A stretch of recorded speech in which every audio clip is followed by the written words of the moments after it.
পশ্চিমবঙ্গে এখন চারিদিকে একটাই শব্দ SIR, কিন্তু এই SIR মানে কি আর কেন এত হইচই?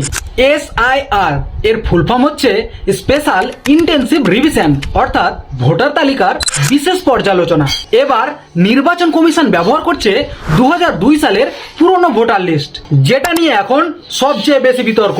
যাদের নাম 2002 সালের ভোটার লিস্টে আছে তাদের প্রক্রিয়া সহজ, বেশি কিছু কাগজপত্র লাগবে না। কিন্তু যাদের নাম নেই তাদেরকে হয়তো প্রমাণ দেখাতে হবে যে আপনি সত্যিই ভারতীয় নাগরিক, এটি যাচাই করতে।